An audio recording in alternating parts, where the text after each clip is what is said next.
Hi everyone, good morning all of you. क्या हाल चाल? I hope आप सब अच्छे होंगे। चलिए तो शुरू करते हैं आज का सेशन। आज के सेशन में हम बात करेंगे इंड एस 10। बहुत ही छोटा सा टॉपिक है और इंड एस 10 का नाम है events after the reporting period.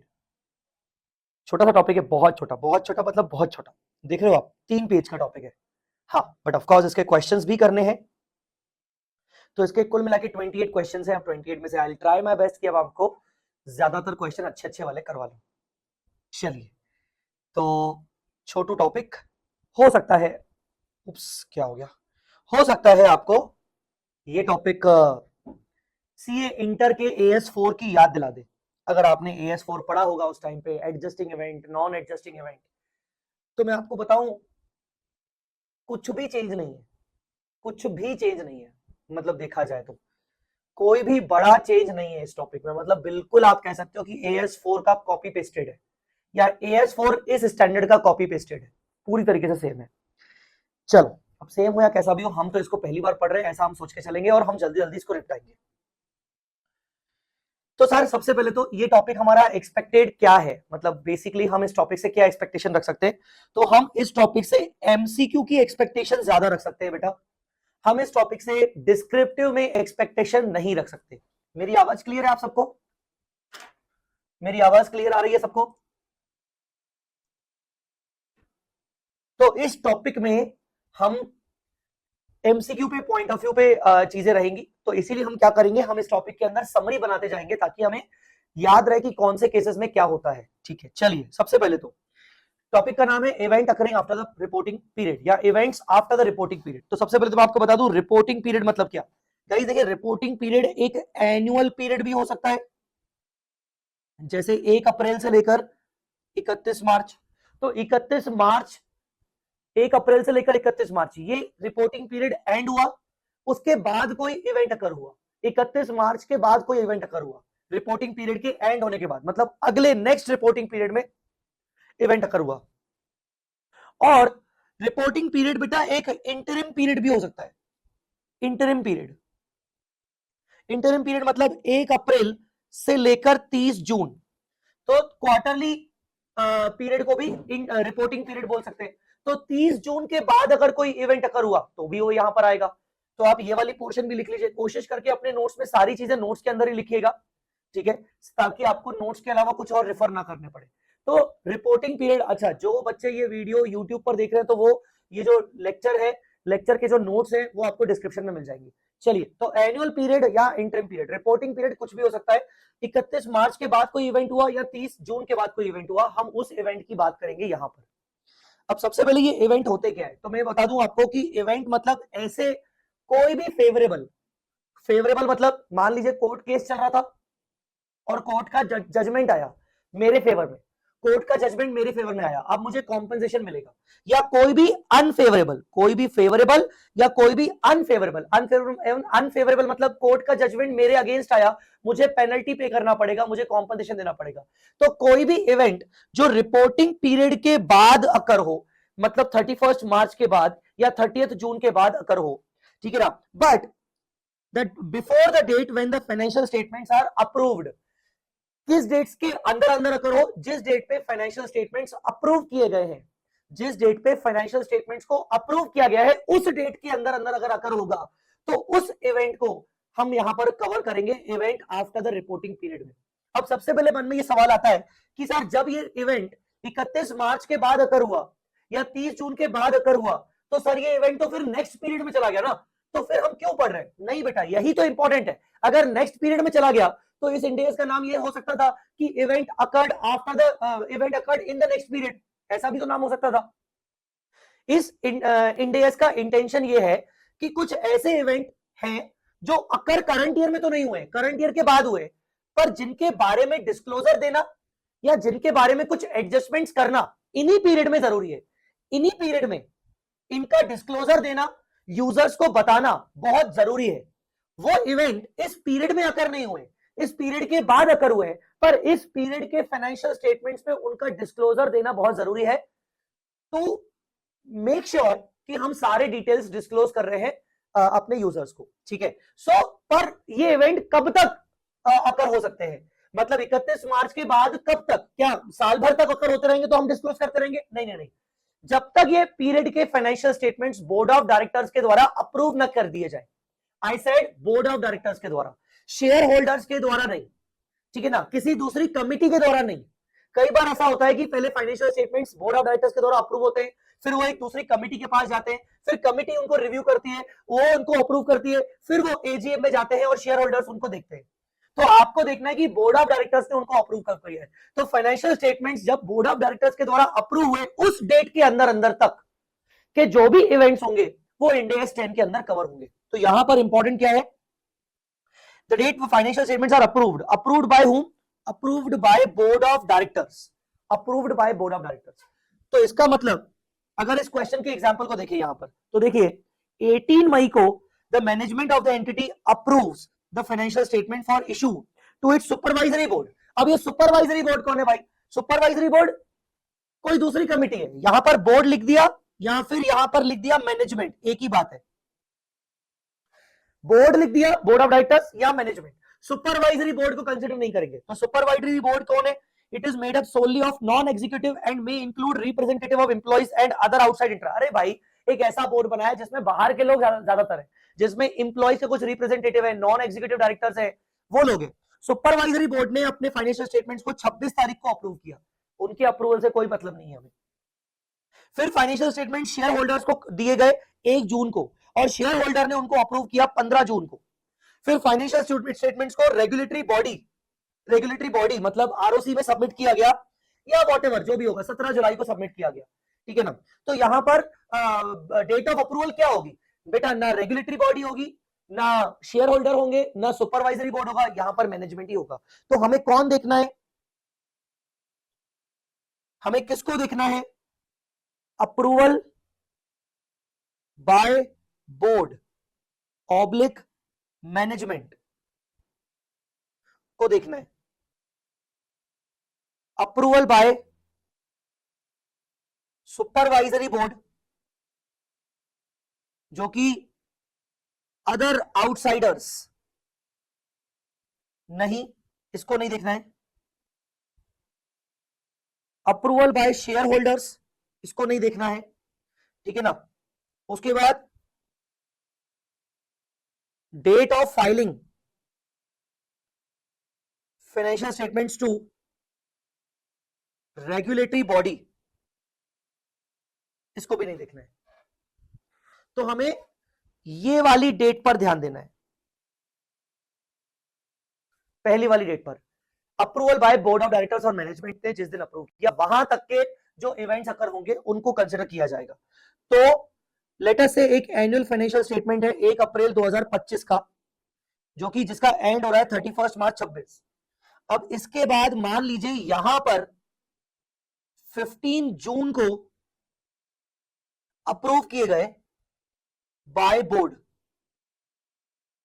Of directors, approve किया गया बोर्ड ऑफ डायरेक्टर्स के द्वारा। तो डियर इस पीरियड में जो भी इवेंट अकर हुआ होगा वो इंड AS 10 में कवर हो जाएगा और उस इवेंट का डिस्क्लोजर देना जरूरी हो जाएगा, मिनिमम से मिनिमम डिस्क्लोजर देना। मैं ये नहीं बोल रहा हूं कि हमेशा डिस्क्लोजर ही देंगे, मैं बोल रहा हूं कम से कम इसका डिस्क्लोजर देना तो जरूरी हो जाएगा इस वाले पीरियड के फाइनेंशियल स्टेटमेंट्स के नोट्स टू अकाउंट्स में। आई मेरी बात समझ में? यहां तक डन है सबको?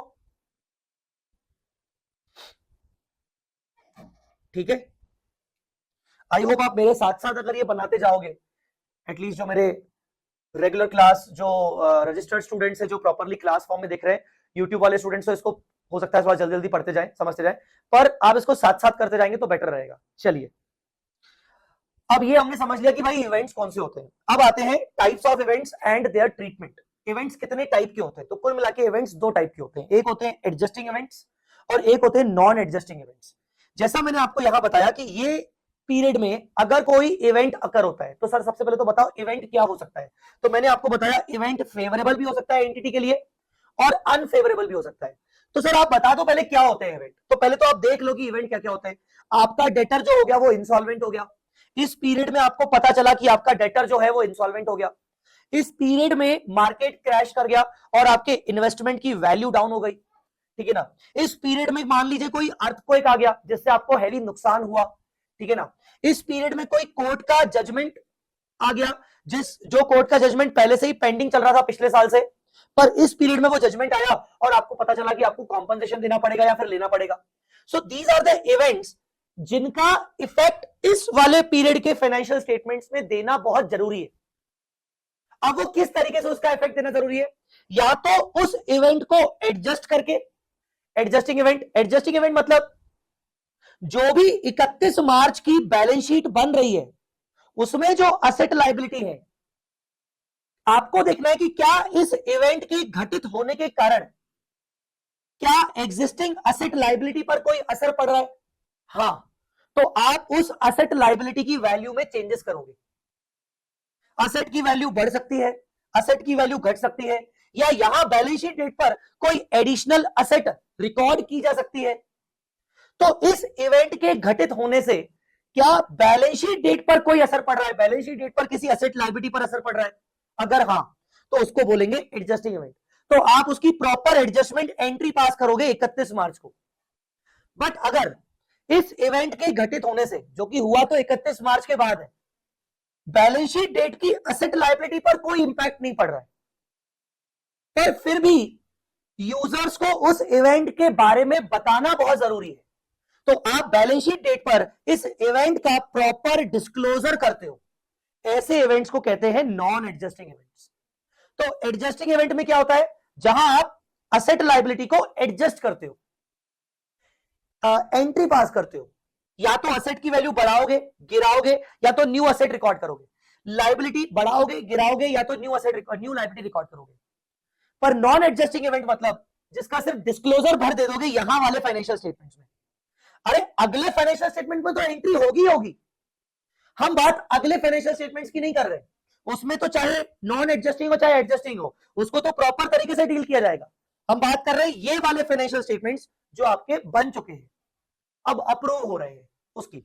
तो ये एडजस्टिंग इवेंट क्या होते हैं, events which provide evidence of conditions, इसको हाईलाइट कर देना, existing on balance sheet date, मतलब ऐसे इवेंट्स जिनका होना बैलेंस शीट डेट के बाद इस इवेंट का यहां पर होना एक एविडेंस बता रहा है कि देखो हमें तो पहले से ही पता था कि ये इवेंट हो सकता है। मतलब 31 मार्च को बैलेंस शीट डेट पर हमारे पास उसका एविडेंस पहले से ही पड़ा था। एविडेंस ऑफ कंडीशंस मतलब वो कंडीशन 31 मार्च को पहले से ही एग्जिस्ट कर रही थी और वो अब इवेंट हो गया।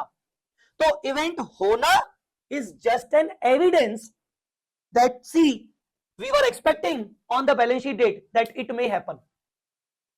आया समझ में कि नहीं। so occurrence of event is just an evidence of what we expected on balance sheet date.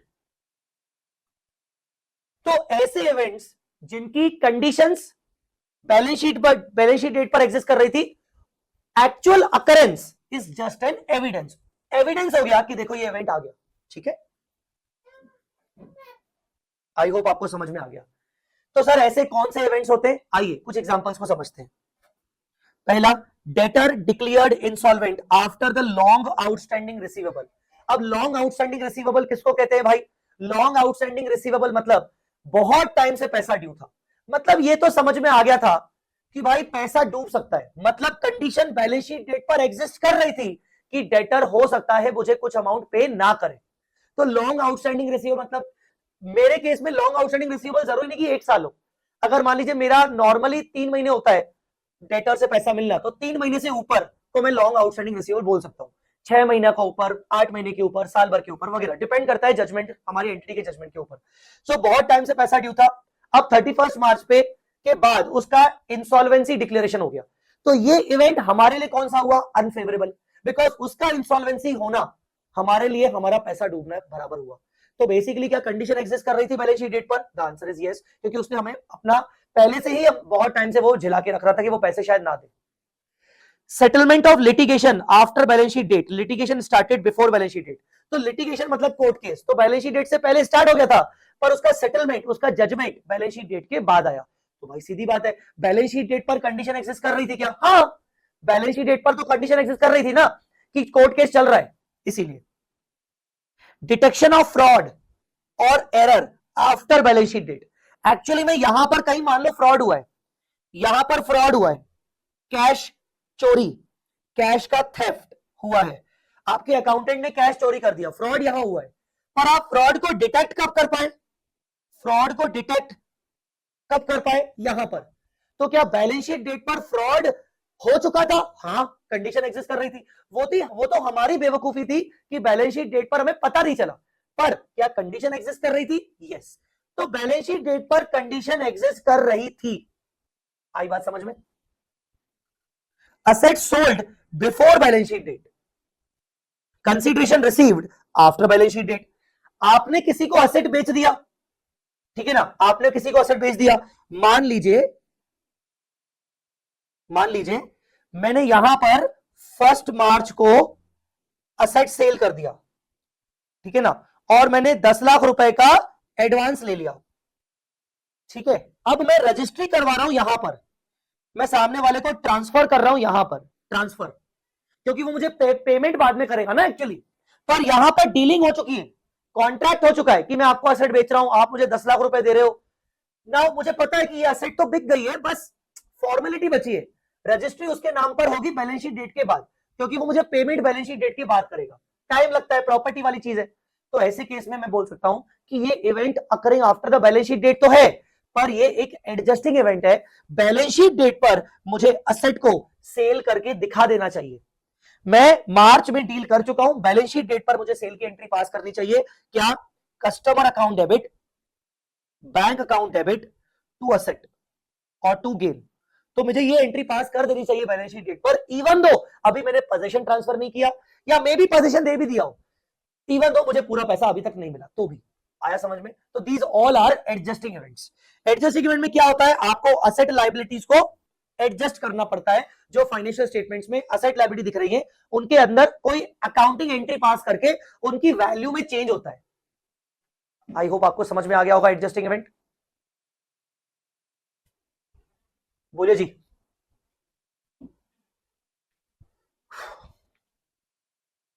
Non adjusting event, अब देखो एडजस्टिंग पढ़ लिया तो नॉन एडजस्टिंग समझने में कोई दिक्कत नहीं जाएगी। नॉन एडजस्टिंग इवेंट मतलब क्या? नॉन एडजस्टिंग इवेंट मतलब 31 मार्च को कोई भी कंडीशन एग्जिस्ट नहीं कर रही थी, इवेंट तो हुआ पर उस इवेंट के होने के कंडीशंस बैलेंस शीट डेट पर एग्जिस्ट नहीं कर रही थी, बैलेंस शीट डेट के बाद कंडीशन अराइज हुई। तो क्या लिखा है? Events that are indicative of condition that arose after the balance sheet date. तो condition arose after the balance sheet date मतलब कंडीशन बैलेंस शीट डेट के बाद आई है, बैलेंस शीट डेट पर कोई कंडीशन एग्जिस्ट नहीं कर रही है। तो सर इसका मतलब बैलेंस शीट डेट पर अब जो असेट और लायबिलिटी है उसमें उसके अंदर कोई चेंजेस नहीं करेंगे? हाँ जी, पर उस इवेंट का डिस्क्लोजर देना पड़ेगा, डिस्क्लोजर देना जरूरी है, ठीक है। These events not relating to the circumstances or condition existed on balance sheet date. In other words, entirely new event arise after the balance sheet date. Balance sheet date के बाद पूरी तरीके से नया event arise हो गया, ठीक है। इसके एग्जांपल देख लेते हैं। Decline in the fair value of investments after the balance sheet date. Fair value of investment की मार्केट वैल्यू कम हो गई, मार्केट क्रैश कर गया। सर ये नॉन एडजस्टिंग क्यों है?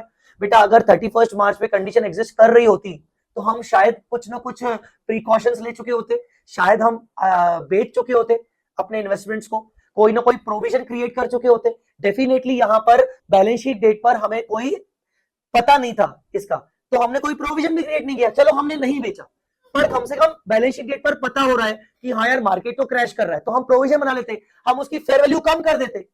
हम उस वैसे भी आपने पढ़ा है फाइनेंशियल इंस्ट्रूमेंट्स में कि बैलेंस शीट डेट पर फेयर वैल्यू कम की जाती है, मतलब फेयर वैल्यूएशन होता है, तो बैलेंस शीट डेट पर हम फेयर वैल्यूएशन कर देते, बट क्योंकि इवेंट बाद में आकर हुआ तो बेसिकली हम बैलेंस शीट डेट पर इसका कुछ भी नहीं करेंगे। Destruction of asset of the entity bye flood occurring after the reporting period. Flood कब आया? नेचुरल डिजास्टर कब आया? बैलेंस शीट डेट के बाद। तो बैलेंस शीट डेट के बाद आया तो आपके एसेट को डिस्ट्रॉय करके चला गया। उसकी अकाउंटिंग एंट्री होगी पर बैलेंस शीट डेट के बाद होगी। बैलेंस शीट डेट के वाले फाइनेंशियल स्टेटमेंट्स में, इन फाइनेंशियल स्टेटमेंट्स में आप सिर्फ इसका डिस्क्लोजर दोगे। अच्छा, डिस्क्लोजर भी देना जरूरी क्यों है? देखो, आप सामने वाले को बैलेंस शीट सबमिट कर रहे हो 31 मार्च 26 की, उसके अंदर आपकी असेट दिख रही है, फैक्ट्री दिख रही है 5 करोड़ की, जबकि आपने एजीएम रखी है आपने 18 अगस्त को। अब इस बीच अर्थक्वेक या फ्लड ऐसा कुछ आ गया जहां पर आपका डिस्ट्रॉय हो गया फैक्ट्री। अब ये वाले एजीएम में जो बैलेंस शीट सबमिट की गई है, बैलेंस शीट के अंदर तो फैक्ट्री कितने की दिख रही है? 5 करोड़, पर लॉजिकली उस फैक्ट्री की वैल्यू 5 करोड़ नहीं है क्योंकि डिस्ट्रॉय हो चुकी है। तो देखो कितना गलत शो हो रहा है कि एजीएम 18 अगस्त को हो रही है और आप बैलेंस शीट के अंदर फैक्ट्री शो कर रहे हो 5 करोड़ की।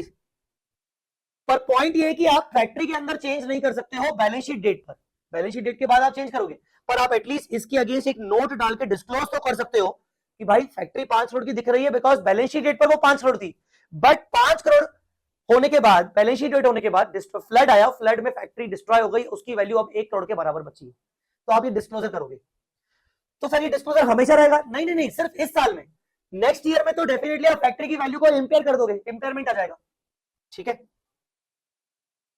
Negotiation to purchase property initiated before balance sheet date but actual transaction completed after balance sheet date. Negotiation to purchase property initiated, अब आप इसको मेरे इस वाले एग्जांपल से कंपेयर कर सकते हो, पर इसमें मैंने अलग सिचुएशन दी थी। यहां मैंने बोला कि मैंने एडवांस भी ले लिया प्रॉपर्टी बेचने के अगेंस्ट और एडवांस ले लिया, मैं मेरा फिक्स है, डील हो गया, पर यहां पर वो बोल रहा है सिर्फ नेगोशिएशन हुआ है।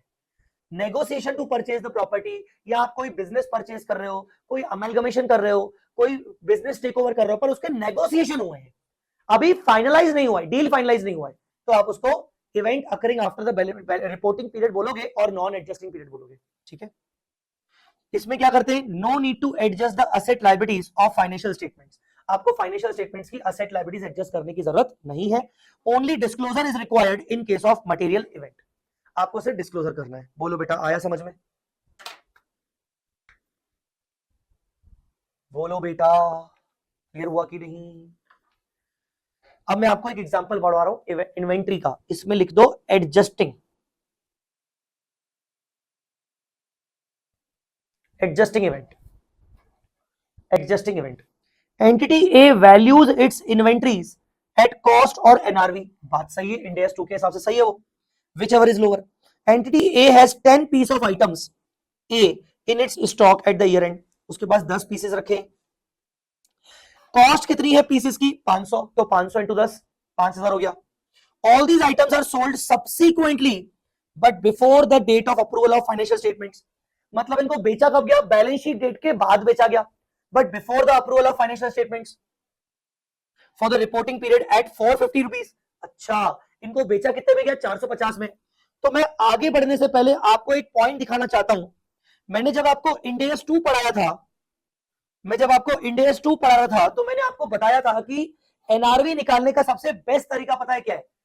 The best evidence to collect the NRV is to check the sale after balance sheet date. मैंने आपको यह चीज बताई थी एनआरवी के अंदर, देखिए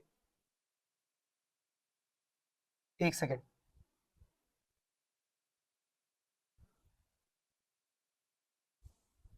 ये देखिए, estimate of NRV also takes into consideration the purpose for which the inventory is held, the net ये नहीं, एक सेकेंड रुक जाओ, मैंने कहां बताया था? मैंने शायद लिखवाया होगा आपको कहीं पर, मैंने कहीं पर लिखवाया होगा, बट मैंने यहां पर आपको शायद नोट्स के अंदर लिखवाया होगा, और यहां लिखा भी हुआ है वही कि बैलेंस शीट डेट के हिसाब से है एनआरवी। सो बेसिकली कहने का मतलब कि अगर आप एनआरवी किसी क्वांटिटी किसी गुड्स की आप एनआरवी आइडेंटिफाई करना चाहते हो, तो आप बैलेंस शीट डेट के बाद ये देखो कि आपने गुड्स कितने में सेल किए ऑन एन एवरेज। तो बैलेंस शीट डेट के बाद जो आपने गुड्स सेल किए हैं जिस प्राइस पर, वही आपकी एनआरवी होगी। That is the best evidence you can have. तो आप क्या करते हो? आप बैलेंस शीट डेट पर जब क्लोजिंग स्टॉक को मेजर करते हो, एनआरवी पे मेजर करते हो, क्योंकि एनआरवी लोअर है, तो आप एनआरवी कौन सी वाली लेते हो? बैलेंस शीट डेट के बाद वाली। तो बैलेंस शीट डेट के बाद जो जिस अमाउंट पे आपने सेल किया है, वो आइटम, वो वाले प्राइस को आप कंसीडर करते हो बैलेंस शीट डेट पर। इसका मतलब कहीं ना कहीं एनआरवी लेना इज एन एडजस्टिंग इवेंट। आया मेरी बात समझ में कि नहीं? एनआरवी लेना, हाँ ये रहा ना, ये एग्जांपल करवाया था, यस ये एग्जांपल करवाया था, बैलेंस शीट डेट के बाद कितने कितने में सेल हुआ था, हमने वो प्राइस के हिसाब से अपनी इन्वेंट्री को मेजर किया था। यस एग्जांपल नंबर 2 रेलेवेंट है इसके लिए। तो पॉइंट मैं ये कहना चाह रहा हूं कि अगर बैलेंस शीट डेट के बाद एनआरवी गिर गई, कैसे पता चला? आपने सेल किया 450 में, तो डेफिनेटली बैलेंस शीट डेट पर आप उसी 450 को एज एनआरवी मानते हुए विच एवर इज लोअर के साथ, कॉस्ट के साथ कंपेयर करोगे और आप अपनी क्लोजिंग इन्वेंट्री को 450 पे बैलेंस शीट डेट पे मेजर कर रहे हो। इसका मतलब कहीं ना कहीं आप अपनी इन्वेंट्री को एडजस्ट कर रहे हो।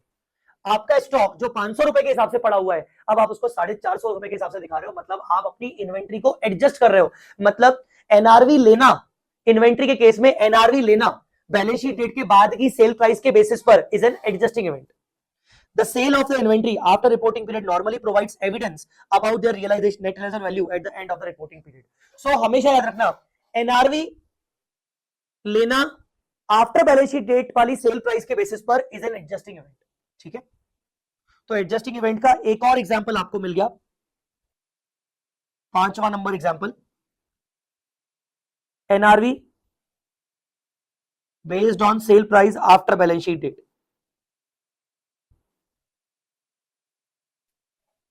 ठीक है, बोलो जी, आया समझ में यहां तक? तो ये हो गया बेटा इवेंट्स।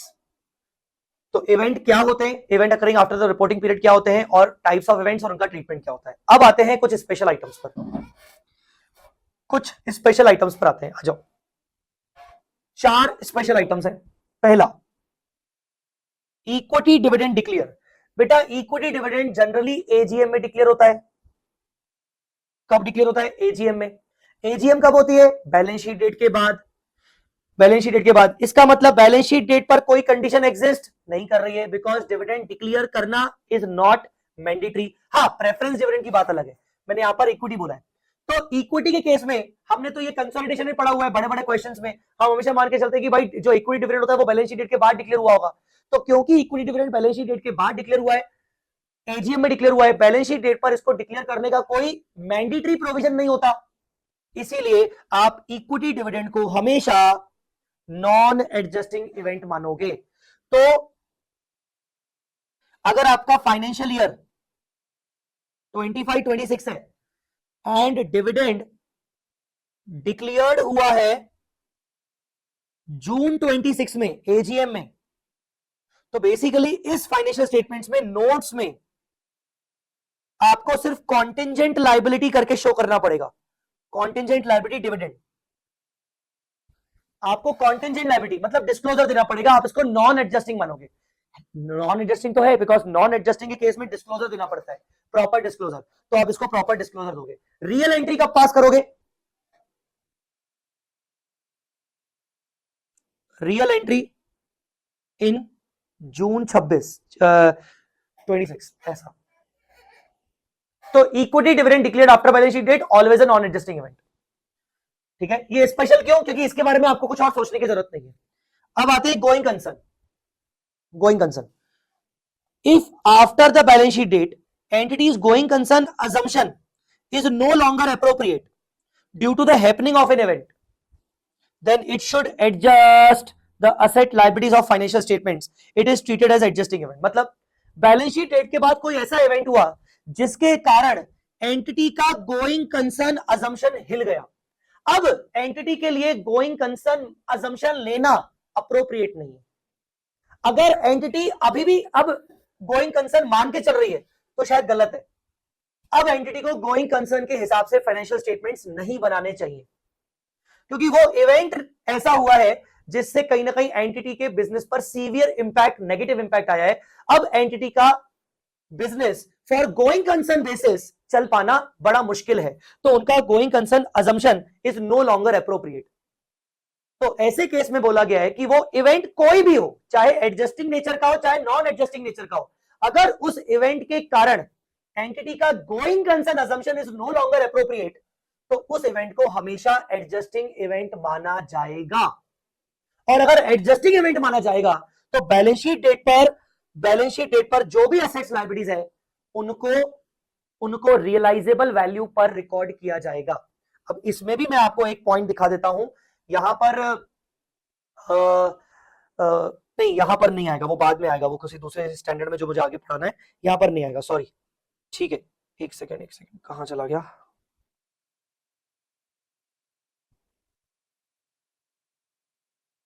यस, तो कहने का मतलब गोइंग कंसर्न के हिसाब से अगर आपका अप्रोप्रिएट नो लॉन्गर अप्रोप्रिएट है, तो ऐसे केस में फिर आप यहां पर नहीं बनाओगे। आप उसके बाद आप financial statements historical cost basis, fair value basis पर नहीं बनाओगे, आप फाइनेंशियल स्टेटमेंट्स को रियलाइजेबल वैल्यू पे बनाओगे। Entity should not prepare its financial statement as per going concern basis. All assets लिख दीजिएगा, all assets and liabilities should be adjusted as per realisable value basis, as per realisable value basis. तो realisable value basis के हिसाब से आप लिखाओगे, ठीक है। हाँ, मुझे याद आ गया, यस यस यस, अब याद आया, एक सेकेंड, इंडेस 1 को मैं 1 मिनट निकालना चाहूंगा। इंडेस 1 को 1 मिनट अपन निकालेंगे।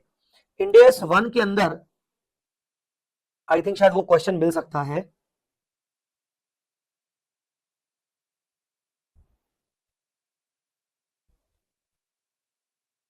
इंडेस 1 के अंदर अगर नहीं हुआ तो फिर वो दूसरे स्टैंडर्ड में आ जाएगा। नहीं, यहां पर नहीं है, ठीक है। तो पहला, इक्विटी डिविडेंड हमेशा क्या मानेंगे, नॉन एडजस्टिंग। गोइंग कंसर्न, अगर इवेंट के कारण एंटिटी का going concern no longer appropriate, going concern assumption is no longer appropriate, then treat such event adjusting always. All assets liability should be adjusted and should be provided as per the realizable value. अब तीसरा है आपका long term loan arrangement. ये आपको India 1 में पढ़ाया गया था, लॉन्ग टर्म लोन अरेंजमेंट, ये इंडिया 1 में पढ़ाया गया था। when there is a breach of material provision of long term loan arrangement on or before the end of the reporting period with the effect that liability becomes payable on demand। मान लो कोई breach of material provision हुआ है, जैसे मैं आपको बोलूं कि 31 मार्च है, यहां पर आपका एक लोन चल रहा था जो कि था नॉन करंट, पर आपने मान लो किसी मटेरियल प्रोविजन का ब्रीच कर दिया, ब्रीच के कारण यहां लोन आपका करंट लाइबिलिटी में कन्वर्ट हो गया। क्यों, मतलब वो लोन हो गया repayable on demand, current liability में कन्वर्ट हो गया, ठीक है। पर हुआ क्या कि if the lender agreed after balance sheet date and before the approval of financial statements not to demand the payment, then it is treated as adjusting event। मान लो बैलेंस शीट डेट के बाद बट अप्रूवल डेट से पहले यहां पर lender ने मुझे ये माफ कर दिया, मेरा ये ब्रीच को रेक्टिफाई कर दिया गया और लेंडर मान गया कि नहीं नहीं ये रिपेबल ऑन डिमांड नहीं है, कोई बात नहीं, आपका लोन जैसा चल रहा था वैसा चलेगा। बैलेंस शीट डेट के बाद ये इवेंट अकर हुआ, तो इस इवेंट को हमेशा आप एडजस्टिंग इवेंट मानोगे। ये चीज मैंने आपको इंडिया 1 में सिखाई हुई है, ये पॉइंट मैंने आपको इंडिया 1 के अंदर बताया हुआ है। ये देखो, breach of long term provision arrangements, ठीक है। तो if liability becomes repayable on demand and if lender agreed after reporting period but before the approval of financial statements of not demanding the payment, तो उसको adjusting event मानेंगे। तो ये वाला point यहां पर है ऑलरेडी, ठीक है। तो क्या क्या चीजें हैं, इक्विटी डिविडेंड डिक्लेयर हुआ बैलेंस शीट डेट के बाद, हमेशा non adjusting. Going concern assumption now no longer appropriate because of any event, हमेशा adjusting. breach of long term loan provisions but the breach is rectified even after balance sheet date before the approval of financial statements for not demanding the payment, हमेशा adjusting, हमेशा adjusting, ठीक है। बोलो बेटा, clear.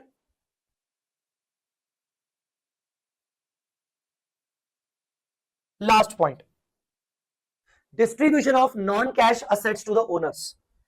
ये कुछ नया point है, ध्यान रखिएगा, distribution of non cash assets to the owners. देखो, अगर आप शेयर होल्डर्स को कैश डिस्ट्रीब्यूट करते हो तो उसको डिविडेंड कहते हैं। अगर आप शेयर होल्डर्स को कैश दे रहे हो तो आप डिविडेंड दे रहे हो बेसिकली।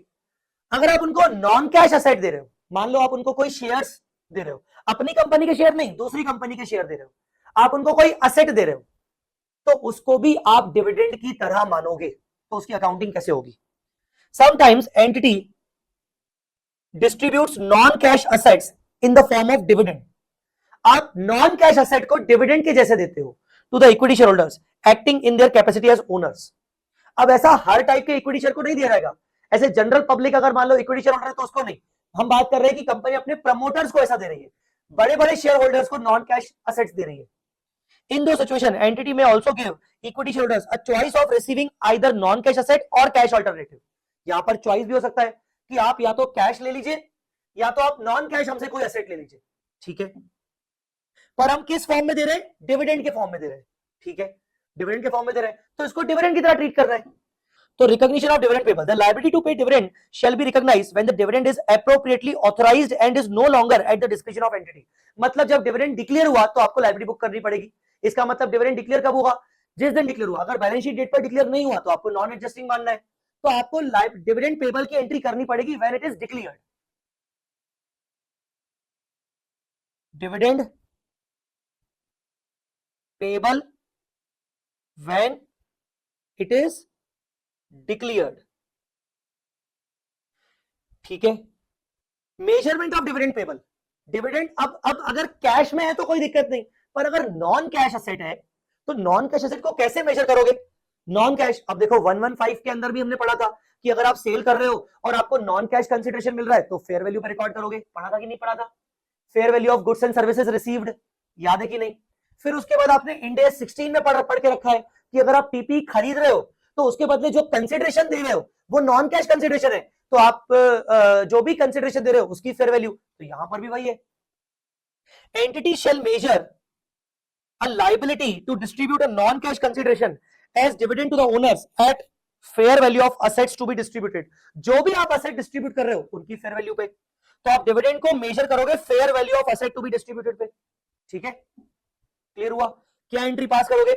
एंट्री पास करोगे dividend account debit to dividend payable, fair value मान लो 100 crore. When the entity settle the dividend payable, it shall recognize the difference, if any, between the carrying amount of the asset distributed and the carrying amount of the dividend payable। मतलब जब ये वाली entry करोगे, जब आप सचमुच में distribute करोगे तो एंट्री क्या होगी? डिविडेंड पेबल 100 करोड़ जो कि फेयर वैल्यू थी, टू असेट्स मान लो ये थी 90 करोड़ कैरिंग अमाउंट, तो बेसिकली आपको P&L में गेन आ जाएगा। लॉस भी आ सकता है 90 करोड़ का, सॉरी लॉस भी आ सकता है। तो बेसिकली आपने डिविडेंड को रिकॉर्ड किया फेयर वैल्यू पे, असेट की बुक वैल्यू से कंपेयर करके जो भी डिफरेंस आएगा वो गेन और लॉस होगा। बोलो आया समझ में कि नहीं? सो मोरल ऑफ द स्टोरी, अगर आप डिविडेंड डिक्लेयर करते हो इन the form of non cash asset, तो नॉन कैश असेट को आप एंट्री पास करोगे जब आपने सच में डिक्लेयर कर दिया, आप मेजर करोगे फेयर वैल्यू पे, fair value of non cash asset, और जब भी आप फाइनली डिस्ट्रीब्यूट करोगे तो जो भी डिफरेंस आएगा वो P&L में चार्ज करोगे, ठीक है बेटा? दैट्स इट, ये हो गया आपका इंड AS 10 खत्म। ये हो गया आपका इंड AS 10 का कॉन्सेप्चुअल पार्ट खत्म। अब हम क्या करने वाले? इंड AS 10 का कॉन्सेप्चुअल पार्ट तो खत्म होने वाला है, तो इंड AS 10 का अब हम करेंगे क्वेश्चंस, ठीक है? बोलो यहां तक डन? चलो बेटा कोई डाउट है यहां तक? क्या क्या पढ़ा? इवेंट्स फेवरेबल भी हो सकते हैं, अनफेवरेबल हो सकते हैं। इवेंट जो रिपोर्टिंग पीरियड के बाद करोगे, रिपोर्टिंग पीरियड आपका एनुअल पीरियड हो सकता है, इंटरिम पीरियड हो सकता है, ठीक है? उसके बाद आप बोलोगे कि भाई कब तक date of approval by board of directors, आपको सुपरवाइजरी बोर्ड जो बाकी लोग हैं उनका, share holders, filing, regulatory body, इन सबका डेट नहीं लेना है, ठीक है ना? Adjusting, non adjusting, balance sheet date पर कंडीशन एग्जिस्ट कर रही थी, इवेंट होना इज जस्ट एन एविडेंस, तो एडजस्टिंग इवेंट। एडजस्टिंग का मतलब असेट लायबिलिटी में चेंजेस करेंगे, 31 मार्च को जो असेट लायबिलिटी दिख रही है उसके अंदर चेंजेस करेंगे, ठीक है? नॉन एडजस्टिंग 31 मार्च के एसेट लायबिलिटी में कोई चेंजेस नहीं करेंगे, चेंजेस बाद में करेंगे, चेंजेस अगले साल में चेंजेस करेंगे, बट 31 मार्च को डिस्क्लोजर्स देंगे, ठीक है? उसके बाद इक्विटी डिविडेंड हमेशा नॉन एडजस्टिंग क्योंकि डिक्लेयर होता है बैलेंस शीट डेट के बाद। Going concern assumption no longer appropriate because of any event, हमेशा एडजस्टिंग, असेट लायबिलिटी को रियलाइजर वैल्यू पे दिखाएंगे। लॉन्ग टर्म लोन अरेंजमेंट का क्या बोलते हैं, ब्रीच ऑफ कॉन्ट्रैक्ट हो गया पर बैलेंस शीट डेट के बाद अप्रूवल डेट से पहले रेक्टिफाई भी हो गया, हमेशा एडजस्टिंग। हमेशा एडजस्टिंग मतलब बैलेंस शीट डेट पर वो गलती से मेरे से गलती हो गई और बैलेंस शीट डेट पर वो करंट लायबिलिटी माना जाएगा, पर बैलेंस शीट डेट के बाद ब्रीच रेक्टिफाई हो गया, अब मुझसे बैंक नहीं मांग रही है पैसा, तो मैं वापस से उसको नॉन करंट बोल सकता हूं, मतलब मैं अपनी करंट को नॉन करंट में एडजस्ट कर रहा हूं, हमेशा एडजस्टिंग है। Dividend declaration non cash, fair value, difference, P&L, that's it. इतना छोटा सा स्टैंडर्ड था। अब आप क्या करोगे? अब आप अगर देखोगे मेरे क्वेश्चन बैंक को, तो मैंने क्वेश्चन बैंक को कैसे डिजाइन किया है? क्वेश्चन बैंक में मेरे दो सीरीज है, सीरीज 100, सीरीज 100 में ज्यादा क्वेश्चंस नहीं है, आई थिंक 4-5 क्वेश्चंस है, और सीरीज 200, सीरीज 200 ज्यादा इंपॉर्टेंट है। सीरीज 100 में 4 क्वेश्चंस है। 4 क्वेश्चन पता है किस पे है? डेट के ऊपर है कि भाई कौन सी वाली डेट ली जाएगी, बैलेंस शीट डेट के बाद कब तक की डेट ली जाएगी। तो वही जो अपन डेट की बात कर रहे थे कि भाई आप ये वाली डेट कौन सी लोगे और कौन सी नहीं लोगे, उस पर उन्होंने 4 क्वेश्चन डेवलप किए हैं। उनसे उसके ऊपर उन्होंने ये 4 क्वेश्चंस डेवलप किए। तो अभी आप क्या करोगे, पहले आप 5 मिनट के अंदर, पहले आप थोड़ा सा, मैं आपको टाइम दे रहा हूं, क्विकली इन 4 क्वेश्चंस को रेफर कर लीजिए, और अगर आपको कोई भी डाउट आए तो अभी आप मुझे लाइव, जो बच्चे वो अभी के अभी पूछ लेना। In the meanwhile I am giving you time to look into these 4 questions and then I will directly start with the series 200 because ऊपर वाले questions में सिर्फ डेट का लफड़ा है।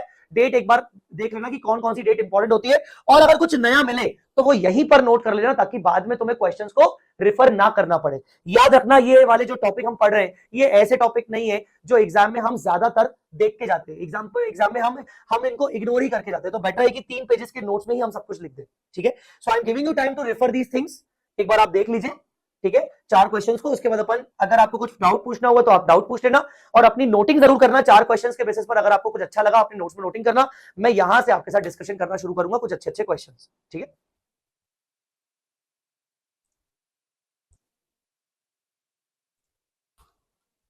Alright guys,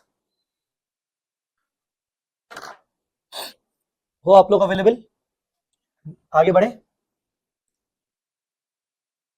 hello hello hello, yes. तो चलिए, सबसे पहले मुझे बताइए, जो आपने ये 4 क्वेश्चंस पढ़े, इसमें आपको कुछ स्पेशल लगा, ऐसा कुछ जो आपको लगा कि भाई कहीं पर कुछ पॉइंट डालना चाहिए? One point I think is good in question number 102, if board approved financial statement earlier and they reopen the books, then final approval done on the later date, then final approval date shall be considered. Yes, correct correct, ये वाला question, question number 102 में क्या किया उन्होंने, board approved the financial statements on 15 जून, फिर बाद में उनको क्या डिस्कवर हुआ, मेजर फ्रॉड डिस्कवर हुआ, और उन्होंने रीओपन कर दिए बुक्स को, और फिर फाइनली उन्होंने अप्रूव किया 30 जून को। तो 30 जून को अप्रूवल डेट मानी जाएगी। ठीक है ना, 30 जून को अप्रूवल डेट मानी जाएगी। तो व्हाट वी कैन डू, यार सबसे बेस्ट तरीका पता है क्या है, हम क्या कर सकते हैं, हम ना समरी बना सकते हैं। आ जाओ, समरी। तो पहला पॉइंट ये है, if after approval board reopens the financial statements due to, क्या बोल रहा है, ड्यू टू मेजर फ्रॉड,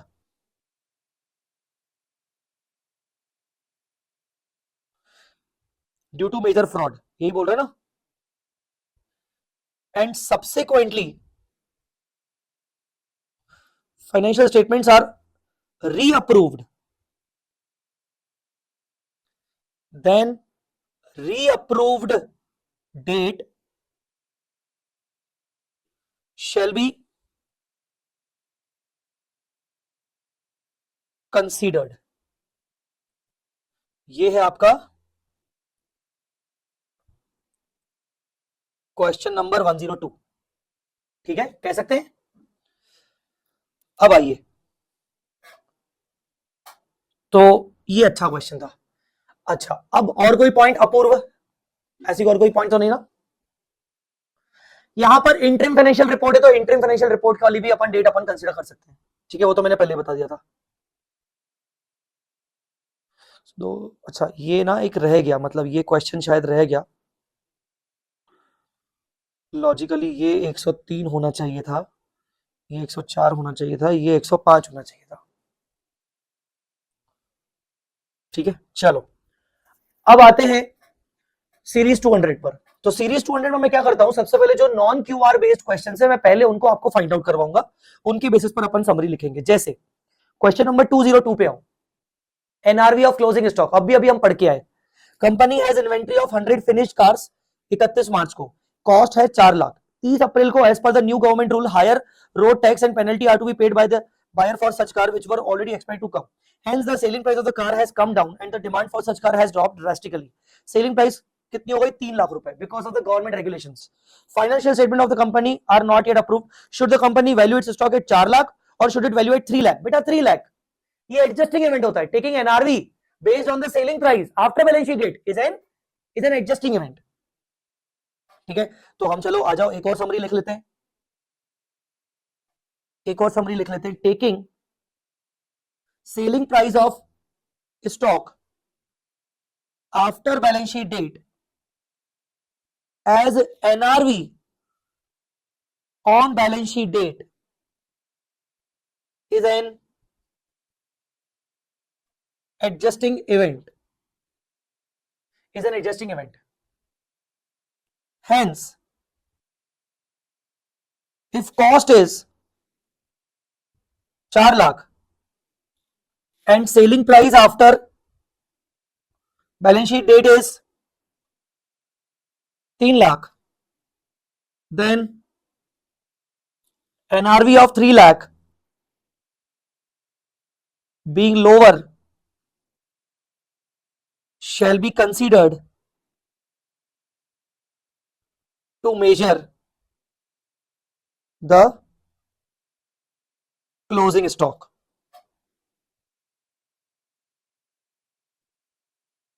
ठीक है, कौन सा नंबर क्वेश्चन?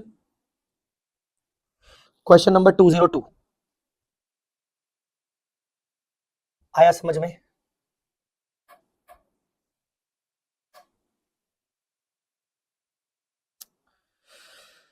ऑल राइट, चलिए आगे बढ़ते हैं। ये भी वही है, एनआरवी क्लोजिंग स्टॉक वही है। आप कीवर्ड समझ लो, लैपटॉप में ट्रेडिंग करते हो, advanced version of some new series of laptop आ चुके हैं मार्केट में, तो जो पुराने वाले लैपटॉप होंगे उनकी वैल्यू गिर जाएगी। करंट लैपटॉप क्रैश टू 35,000, तो decrease in NRV of the stock should be normally considered as adjusting event. बेटा इसको अपन रिपीट नहीं करते, ठीक है। 203 204 ABC has purchased a new machine during 11-12. Asset was finally installed and made ready for use on 15 मार्च। हमने एक machine खरीदा, machine install हो चुका है, रेडी फॉर यूज हो चुका है 15 मार्च को, ठीक है, बैलेंस शीट डेट से पहले। However company involved in installation and training which was also the supplier of machinery has not yet submitted the final bill for the same. जो सप्लायर है ना वही मुझे इंस्टॉलेशन करके देगा, ट्रेनिंग करके देगा, अभी उसने ना फाइनल बिल सबमिट नहीं किया है। The supplier company sent the bill on 10 April when the financial statements were not yet approved. Should the company adjust the amount of capitalization in the year 11-12 or 12-13? यार ऐसा होता है क्या? मतलब bill बाद में आएगा तो मैं मशीन का कैपिटलाइजेशन बाद में करूंगा, ऐसा होता है क्या? हाँ भाई, मैंने 15 तारीख को मशीन खरीद ली, यूज हो चुकी है, यूज स्टार्ट हो चुका है, उसने बिल मुझे नहीं दिया, बिल वो अगले महीने दे रहा है, क्या दिक्कत है? तो क्या मैं कैपिटलाइजेशन को पोस्टपोन कर लूंगा? ऐसा थोड़ी होता है यार, इसको एडजस्टिंग इवेंट ही मानेंगे अपन, ठीक है ना। तो आइए, machine purchased and installed, machine purchased and installed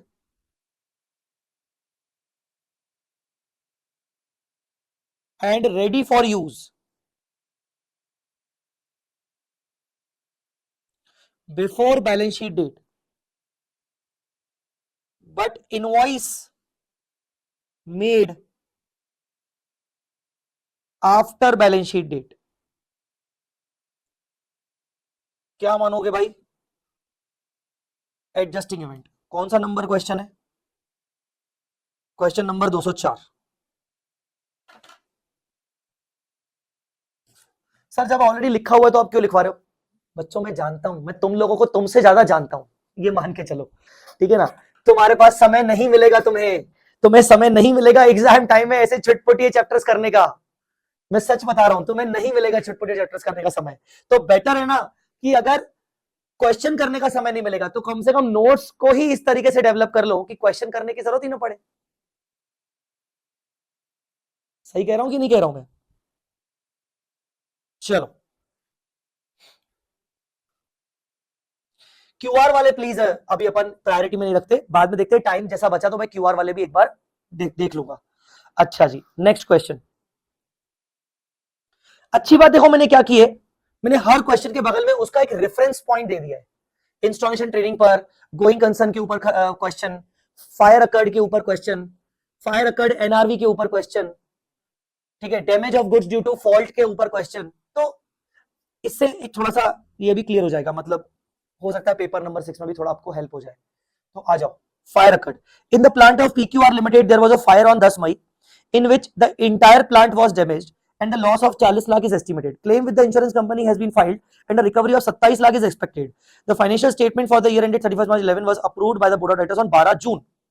fire तो आपकी 10 मई को हो चुकी थी और आपका बोर्ड ऑफ डायरेक्टर्स का अप्रूवल हुआ 12 जून को, how should it be disclose? बेटा देखिए यहाँ पर आपको ये देखना है कि वो इंटायर प्लान डैमेज तो हुआ पर आपको रिकवरी हुई क्या? द आंसर इज यस, 40 में 27 की रिकवरी हुई ना।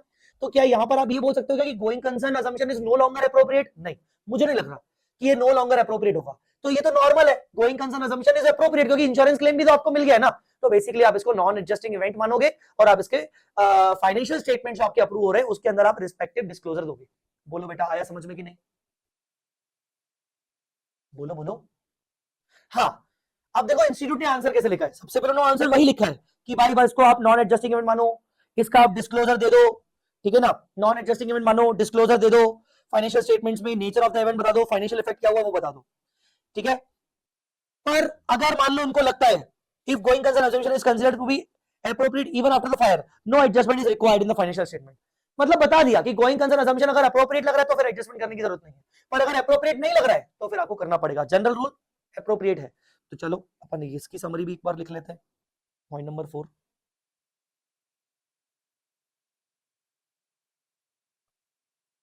Fire occurred after balance sheet date and amount recovered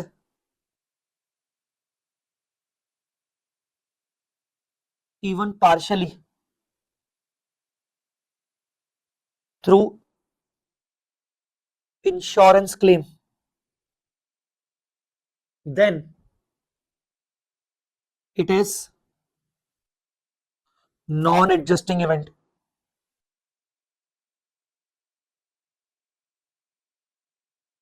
Going concern assumption on balance sheet date is still appropriate.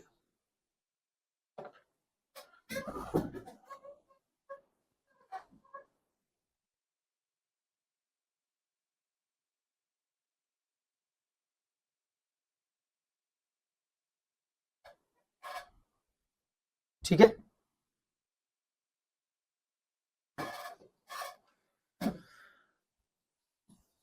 कौन सा number question?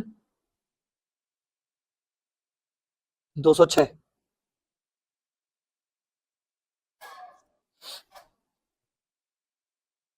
207। 5th April, fire damaged a consignment. Fire damaged a consignment of inventory at one of the Jupiter's Limited warehouse. 5th April को this inventory has been manufactured prior to 31 March, मतलब वो closing stock का part था, costing rupees 8 lakh. NRV of the inventory prior to the damage was estimated 9.6, damage से पहले उसकी NRV 9.6 थी। Because of the damage caused to the consignment of the inventory, the company was required to spend an additional amount of 2 lakh रुपए on repairing and repackaging of the inventory. The inventory was sold on 15 May, proceed was 9 lakh रुपए। तो अगर damage नहीं होती तो उसकी inventory की NRV थी 9.6, पर क्योंकि वो डैमेज हो गई तो उसको रीपैकेजिंग रिपेयरिंग करने में 2 लाख का खर्चा आया और उसको बेचा गया 9 लाख में। The accountant of Jupiter treat this event as adjust this event of causing the damage to the inventory in the financial statement. अब देखो क्या हो रहा है, खाली खाली एनआरवी को आप एडजस्टिंग मानते हो, खाली खाली फायर अकर्ड को आप नॉन एडजस्टिंग मानते हो, पर अब fire occurred balance sheet date के बाद और एनआरवी लेना बैलेंस शीट डेट के बाद का, ये दोनों चीजें मिक्स हो गई। तो वो बोल रहा है कि हमने इसको एडजस्टिंग माना है and accordingly remeasure the inventory as follow. अब रीमेजर कैसे किया है, कॉस्ट है 8, एनआरवी है 7.6, 7.6 कैसे, 9.6 जो ओरिजिनल एनआरवी थी माइनस 2 लाख रुपए, गलत है भाई। एक्चुअल सेल कितने में हुआ, because actual sale is the actual event, actual sale event is the real NRV, तो 9 लाख रुपए, एक्चुअली 9 लाख रुपए इसको कंसिडर किया जाएगा। उसने बोला कि फायर अकर होने से पहले उसकी एनआरवी 9.6 थी, हमने रीपैकेजिंग का खर्चा किया 2 लाख का तो 7.6 हो गई। नहीं नहीं नहीं, बल्कि आपको 9 लेना चाहिए, 9 माइनस 2 ये हो गया 7 बेसिकली, ठीक है। तो analyse whether the above accounting treatment made by the accountant in regard to the financial year ending 31 March 12 is in compliance with Ind AS, if not advise the correct treatment. तो पहली बात तो मैं आपको बता दूं उसने 9.6 लिया जो सही नहीं लिया है। तो आ जाओ अपन पहले इसकी वर्किंग पे देखो क्या बोल रहा है यहां पर, सॉरी वर्किंग नहीं पूरा अमाउंट ही देख लेते हैं। The above treatment needs to be examined in the light of the provisions in Ind AS 10 index 10 event occurring after the reporting period defines event का पूरा डेफिनेशन बता रहा है, वो ठीक है, आप देख लेना अपने हिसाब से। यहां से मेन आते हैं, एनआरवी की बात बता रहा है कि एनआरवी जो होती है वो सेलिंग प्राइस के बेसिस पर ली जाती है, वो भी ठीक है, ठीक है। Accountant of Jupiter has remeasured the inventory after adjusting which is not correct and not in accordance with the provision of Ind AS 2 and Ind AS 10. Accordingly, the event causing the damage to the inventory occurred after the reporting period as per the principles is a non-adjusting event as it does not affect the conditions at the reporting date. Non-adjusting events are not recognized in the financial statements but are disclosed where their effect is material. Therefore, as per the provisions of Ind AS 2 and 10, the consignment of inventory shall be recorded in the balance sheet date at a value of 8 lakh रुपए calculated as below. Cost 8 lakh, NRV 9.6 ले लिया। मतलब वो बोल रहा है कि fire अकर होने वाले इवेंट को कंसीडर मत करो क्योंकि वो तो नॉन एडजस्टिंग है, पर एनआरवी अगर फायर नहीं भी होती तो एनआरवी आप नॉर्मली कितनी लेते हैं, 9.6 लेते। ठीक है, यहां पर मैं इनके साथ पार्शियली सेटिस्फाइड हूं इनके आंसर के साथ। ये आंसर में बोल रहे हैं कि फायर अकर वाले इवेंट को कंसीडर मत करो, ओके फाइन, पर ये बोल रहे हैं कि आप एनआरवी 9.6 लो, जबकि हम यहां पर ये भी तो कर सकते हैं कि एनआरवी हम 9 लाख ले। पर ये बात भी सही है कि अगर हम 9 लाख लेंगे तो 9 लाख तो फायर अकर होने के कारण हो गई और उसके कारण फिर रीपैकेजिंग की कॉस्ट भी लेनी पड़ेगी अपने को 2 लाख की, तो इन दैट में 7 लाख रुपीस हो जाएगी। तो यहां पर आप कंक्लूजन लिखिए, आइए मेरे साथ कंक्लूजन लिखिए।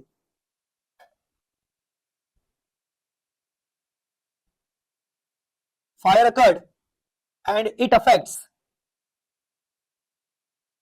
NRV of stock if fire occurred after balance sheet and due to fire NRV is reduced,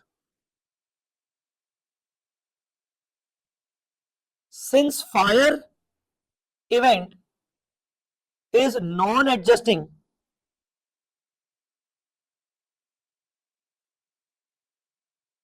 hence NRV shall be considered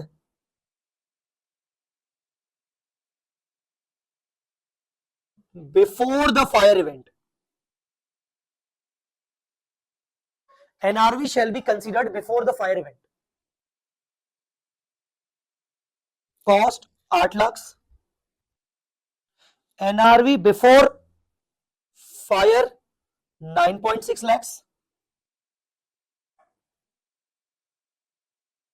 real sale price after fire 9 lakhs, consider cost 8 lakhs or NRV 9.6 lakhs, whichever is lower.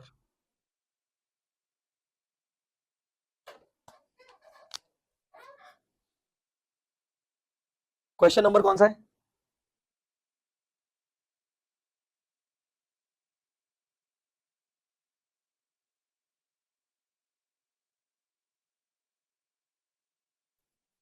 दो सौ सात।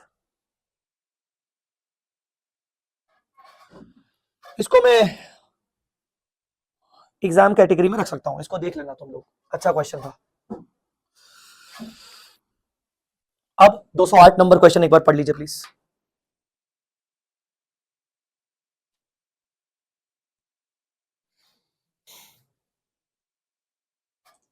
हाँ जी, पढ़ा आपने?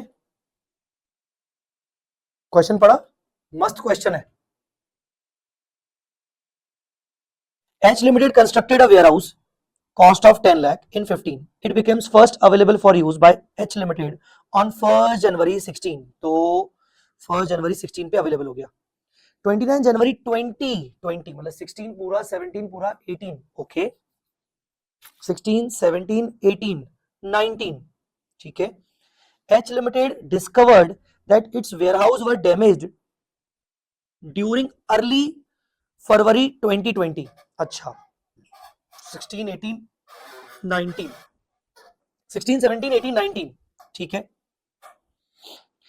An investigation revealed that damage was due to the structural fault in the construction of the warehouse. बेटा structural float, ये बहुत जरूरी है पॉइंट, याद रखना। स्ट्रक्चरल फॉल्ट अगर कंस्ट्रक्शन में पहले स्ट्रक्चरल फॉल्ट हुआ है तो उसको एडजस्टिंग इवेंट मानते हैं। तो पहले तो एक छोटा सा पॉइंट अभी के अभी लिख लो, any structural fault, any structural fault in construction found, it shall always be an adjusting event. इसको तो आप नोट कर ही लो। क्यों सर? क्योंकि भाई कंस्ट्रक्शन जब हुआ था उसी टाइम पे फॉल्ट हो गया था, तो condition are existing on balance sheet date. Since conditions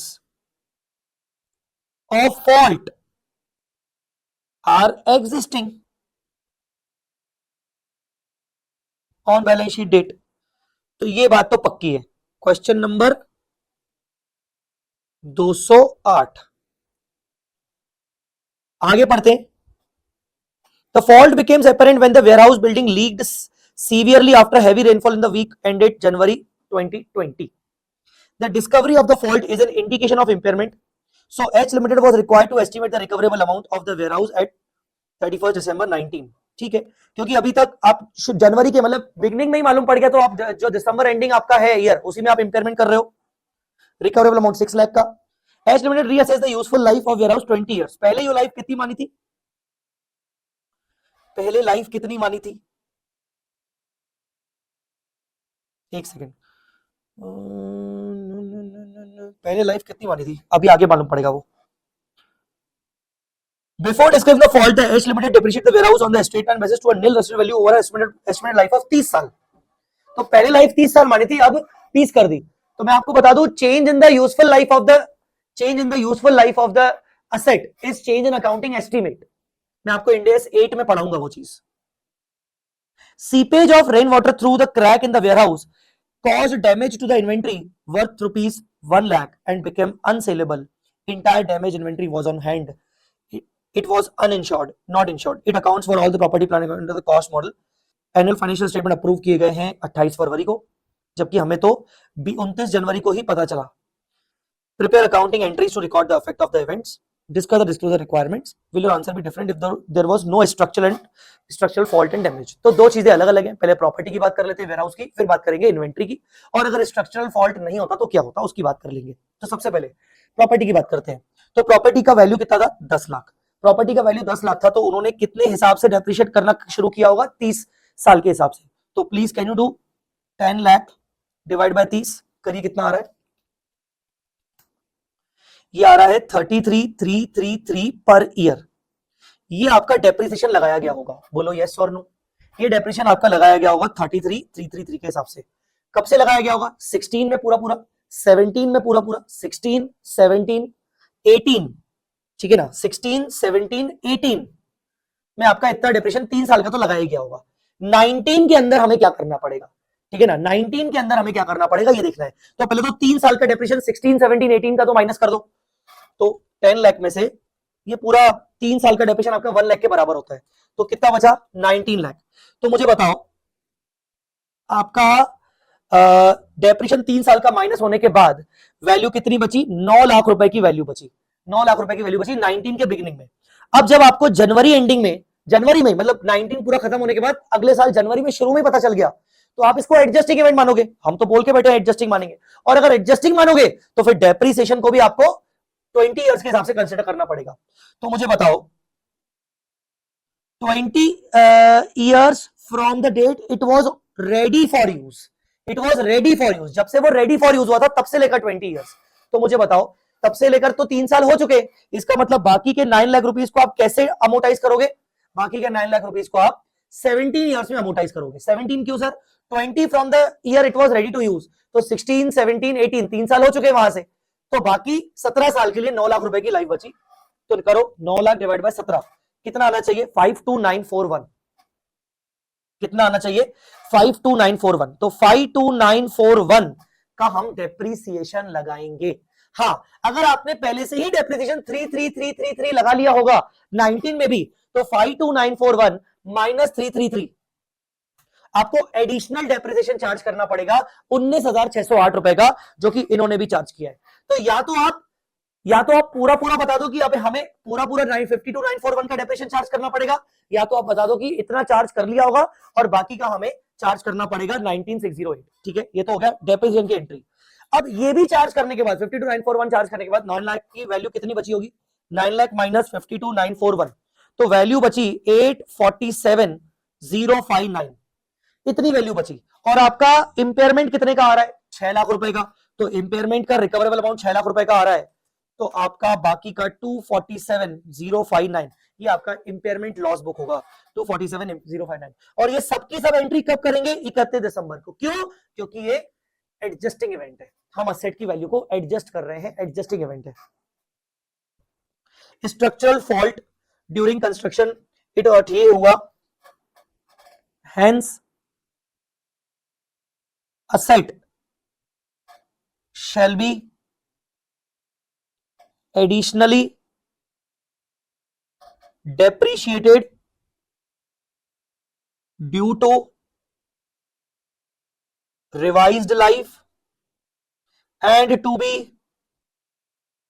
tested for impairment on balance sheet date only।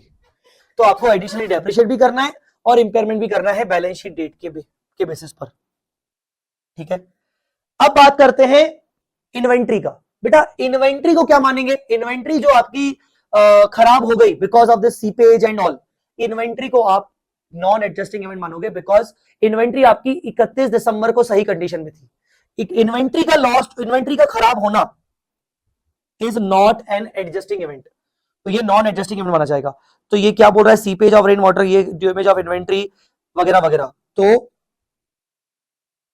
Any damage to inventory after balance sheet date due to seepage of water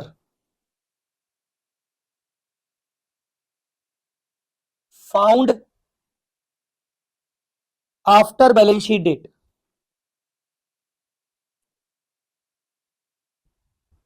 is treated as non-adjusting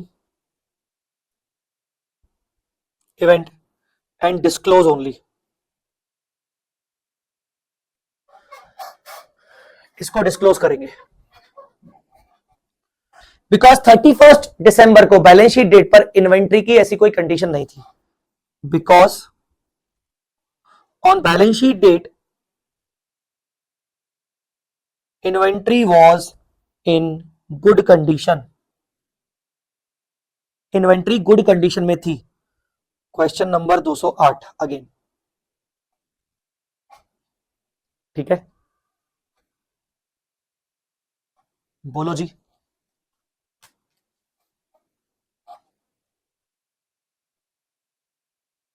चलिए, again I would say it's a good question. 208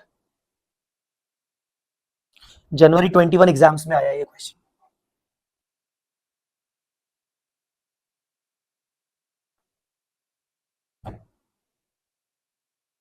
बेटा dividend देख के ही समझ में आ रहा है, dividend को declare किया है 15 जुलाई को। ठीक है, तो इसकी कोई ऑब्लिगेशन एग्जिस्ट नहीं कर रही रिपोर्टिंग पे, तो आप उसको 11 12 में नहीं, अगले साल 12 13 में दिखाओगे। ठीक है, ये कोई क्वेश्चन खास नहीं है। एक और क्वेश्चन डिविडेंड के ऊपर, what would the treatment for dividend declared और redeemable to redeemable preferential holders after the reporting period but before the financial statements whether India stand prescribe in accounting। बेटा देखो redeemable preference share है, अगर वो cumulative nature का है तो फिर बेटा इसको तो एडजस्टिंग मानना पड़ेगा, बिकॉज रिपोर्टिंग डेट पर लायबिलिटी एग्जिस्ट कर रही है। ठीक है, इंडिया स्टैंड does not prescribe the accounting treatment for dividend declare to redeemable preferential holder as per the principles. भाई ये फाइनेंशियल लायबिलिटी है, requirement of reporting date of declaration is not relevant for the recognition. मैं आपको एक general point लिखवा लेता हूं, आप लिख लीजिए general point. Dividend declared after balance sheet date on preference shares is an adjusting event। since obligation to pay was existed on balance sheet date. Simple सा पॉइंट है. डिविडेंड प्रेफरेंस शेयर पर ध्यान रखना है आपको ये चीज.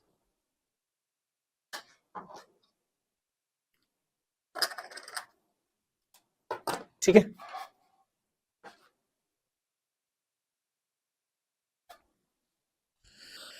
चलिए अब देखो लीगल सूट टैक्स डिमांड, ऐसे करके टैक्स डिमांड अलग अलग क्वेश्चंस हैं. तो आ जाओ, लीगल सूट वाले क्वेश्चंस का दोनों का क्यूआर है. अपन टैक्स डिमांड वाले क्वेश्चन पर चलते हैं.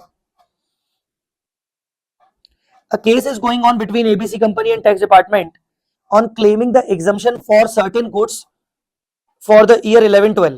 The court has issued the order on 15 April and rejected the claim of the company. Accordingly, the company is liable to pay the additional tax. पहले से ही लीगल केस चल रहा था ना, और कोर्ट ने ऑर्डर इशू कब किया? 15 अप्रैल को, बैलेंस शीट डेट के बाद. Shall the company account for such tax in 11-12?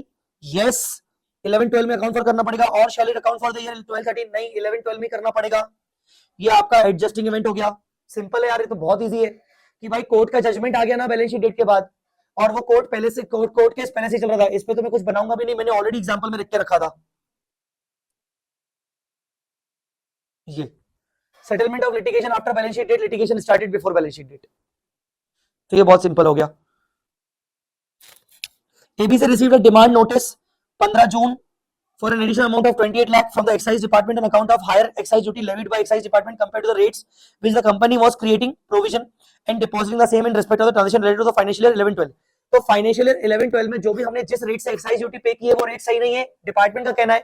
और डिपार्टमेंट का बोलना है कि वो रेट आपका सही नहीं है, रेट ज्यादा होगा, आपने कम रेट पे एक्साइज ड्यूटी भरी है. तो हमें लीगल नोटिस आया है, तो हमें क्या करना चाहिए? 11-12 में जो ट्रांजेक्शन हुआ है उसके ऊपर financial statement for 11-12 was approved on 10 अगस्त को, जबकि हमें डिमांड नोटिस मिला है 15 जून 2012 में. ठीक है. इन जुलाई 2012 the company has appealed against the demand of 28 lakh. Company appeal कर रही है and company has expected that demand would be settled at 15 lakh only. Demand 15 lakh पे सेटल हो जाएगी. तो सबसे पहले तो ये बताओ, क्या लिटिगेशन आपका बैलेंस शीट डेट से पहले स्टार्ट हुआ था? शायद नहीं. लिटिगेशन तो आपका बैलेंस शीट डेट के पहले स्टार्ट नहीं हुआ था. पर बैलेंस शीट डेट के पहले अगर वाकई में ये कांड हुआ है तो बैलेंस शीट डेट के पहले आपने ट्रांजैक्शन तो कम रेट पे करके रखे. मतलब कंडीशन तो एग्जिस्ट कर रही है बैलेंस शीट डेट को, भले लिटिगेशन स्टार्ट नहीं हुआ है. और company expected that demand would be settled at 15 lakh. अच्छा, कंपनी एक्सपेक्ट कर रही है डिमांड सेटल होगी 15 लाख पे, मतलब कंपनी खुद मान रही है कि कंपनी ने कम रेट पर एक्साइज ड्यूटी पे किया है. कंपनी खुद मान रही है. इसका मतलब बताओ, बैलेंस शीट डेट पर कांड हो चुका है, बैलेंस शीट डेट पर कंडीशन एग्जिस्ट कर रही है. The answer is yes, even though litigation file नहीं हुआ है. लिटिगेशन तो फाइल बाद में ही हुआ ना, 31 मार्च के बाद ही हुआ, क्योंकि हमें नोटिस ही बाद में मिला. जून में नोटिस मिला, हम जुलाई में हमने लिटिगेशन फाइल किया. Show how the above event will have a bearing on the financial statement of 11-12, whether these events are adjusting or non-adjusting, and explain the accounting treatment. मेरे हिसाब से ये इवेंट एडजस्टिंग इवेंट होना चाहिए, because company भी expect करके चल रही है कि उसको 15 लाख में सेटल करेगी वो. इसका मतलब वो एडजस्टिंग इवेंट होगा. पढ़ लेते हैं एक बार. स्टार्टिंग में तो उन्होंने पूरा डेफिनेशन पार्ट दिया है, यहां से पढ़ लेते हैं. In the stand case, the demand notice has been received on 15 June, which is between the reporting period and date of approval. It is an event after the reporting period. Demand for additional amount has been raised because of the higher tax duty. ठीक है. Accordingly, condition existed on, हाँ वही, क्योंकि transaction तो आपके हो चुके थे ना. जो हायर टैक्स ड्यूटी है वो कब हुई है? In respect of goods already manufactured during the reporting period. तो आपकी कंडीशन एग्जिस्ट कर रही थी. As the goods have been event have been confirmed by the receipt of the demand notice. Therefore, it is an adjusting event. Make a provision. आपको 15 लाख का provision बनाना पड़ेगा. तो basically इसको भी हम नोट कर लेते हैं. अच्छा पॉइंट है. भले लिटिगेशन स्टार्ट नहीं हुआ, tax demand notice received after balance sheet date for charging higher rate of tax,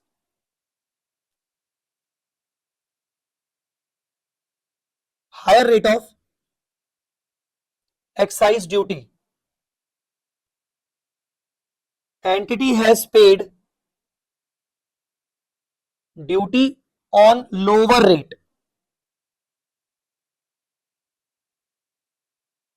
during last year, goods last year के जो गुड्स मैन्युफैक्चर हुए हैं, ठीक है, क्या मानेंगे इसको? It is an adjusting event since goods were already manufactured.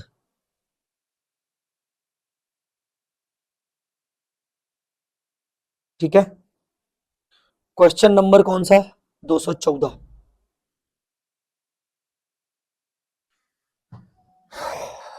बताइए, क्लियर हुआ?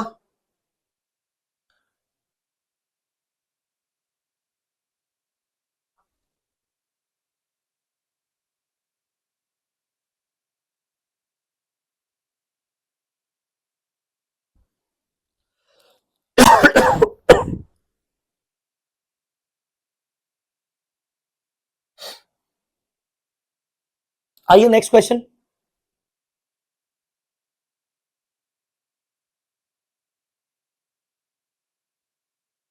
Next question, company manufacturing and supplying process control equipment is entitled to a duty drawback. मतलब ड्यूटी ड्रॉबैक एक तरीके से ना टैक्स का रिफंड होता है if it exceeds its turnover above the specified limit. To claim duty drawback, the company needs to file an application within 15 days of the meeting the specified turnover. Company को 15 दिन के अंदर अंदर application file करना पड़ेगा अगर उनको duty drawback claim करना है, मतलब रिफंड क्लेम करना है।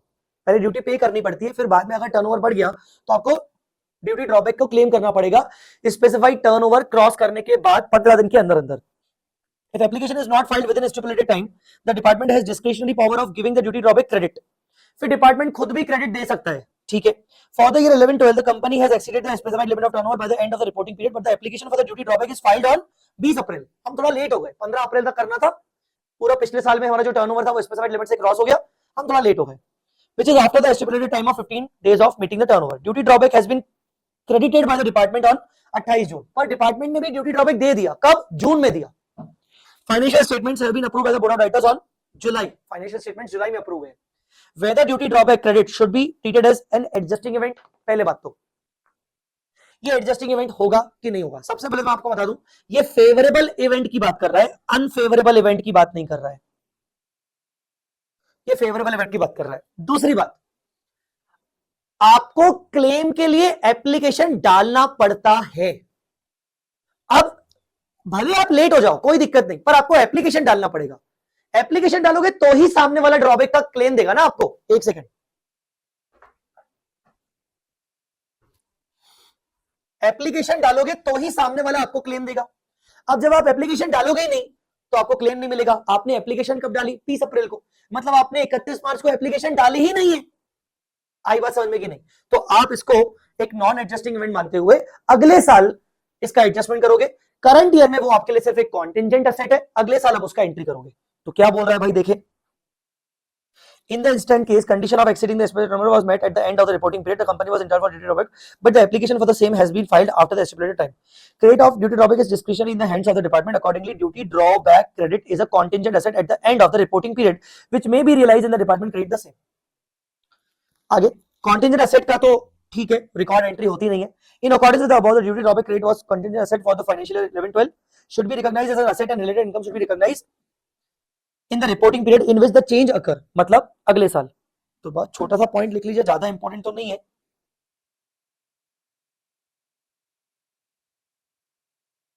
ड्यूटी ड्रॉबैक रिसीवेबल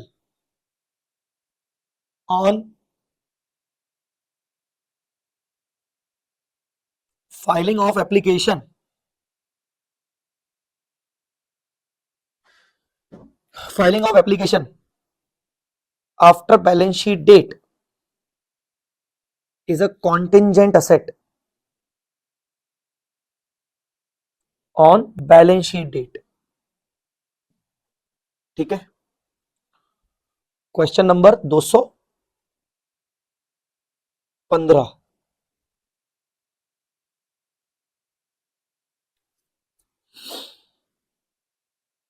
आइए जी, question number 218।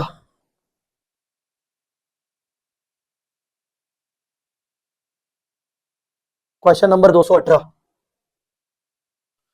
Mac limited purchase goods on credit from Toy limited for 580 lakhs for the export. Mac limited ने गुड्स परचेज किए टॉय लिमिटेड से for 580 lakhs। The export order was cancelled, export order cancel हो गया। Goods purchase की Toy limited से 580 lakhs, export order was cancelled, Mac limited decided to sell the same goods in the local market. अच्छा ठीक है, with a price discount. Toy Limited was requested to offer a price discount of 10%. Toy Limited wants to adjust the sale figure to the extent of discount requested by the Mac Limited. वापस से पढ़ते हैं, Mac Limited purchased goods on credit from Toy Limited for rupees 580 lakh for export. Export करने के लिए मैंने toy limited से goods purchase किया, एक्सपोर्ट ऑर्डर उसका कैंसिल हो गया, मैक लिमिटेड का एक्सपोर्ट ऑर्डर कैंसिल हो गया। अब सुनो, पहली बात तो मैक और टॉय दोनों इंडिया में बैठे हैं। मैक ने टॉय को बोला कि तू मुझे गुड्स बेच ताकि मैं एक्सपोर्ट करूं, उसने गुड्स खरीद भी लिए, अब उधर से उसका एक्सपोर्ट ऑर्डर कैंसिल हो गया, एक्सपोर्ट ऑर्डर कैंसिल हो गया। अब क्या होगा भाई, Mac decided to sell the same goods in the local market. Mac ने बोला ठीक है मैं लोकल मार्केट में बेचूंगा, पर मैं टॉय लिमिटेड को रिक्वेस्ट कर रहा हूं कि आप मुझे थोड़ा 10% डिस्काउंट दे दो यार। Toy limited wants to adjust the sale figure to the extent of discount requested by Mac। तो टॉय लिमिटेड भी उसको 10% का डिस्काउंट दे रहा है, हालांकि टॉय लिमिटेड ने सेल बुक कर ली है, जब सेल बुक की थी तब एक्सपोर्ट ऑर्डर कैंसिल नहीं हुआ था। अब टॉय लिमिटेड बोल रहा है कि मैं उसको 10% का डिस्काउंट दे रहा हूं, पर वो डिस्काउंट मैं अपनी सेल फिगर से एडजस्ट कर लूं क्या। Discuss whether such a treatment in the books of Toy Limited is justified as per the provision. मतलब एक बार मैंने तुझे सेल कर ली, ठीक है ना, एक बार मैं तुझे सेल कर लिया और सेल करने के बाद तुम मुझसे डिस्काउंट मांग रहा है और मैं तुझे डिस्काउंट दे भी रहा हूं, तो क्या मैं उस डिस्काउंट को एडजस्ट कर सकता हूं क्या? जल्दी बताओ, क्या मैं उस डिस्काउंट को एडजस्ट कर सकता हूं क्या? The answer is no. Simple सी बात बता दूं मैं आपको clear cut, once the revenue is recognised you can not adjust it until unless India's 115 की क्यूमुलेटिव कैचअप अप्रोच ना फुलफिल हो जाए। यहां पर अगर आप डिस्काउंट बाद में दे रहे हो तो you can treat the discount separately in the P&L। बोलो बेटा समझ में आया? बोलो बेटा आया समझ में कि नहीं? तो once sale is recognized and after some time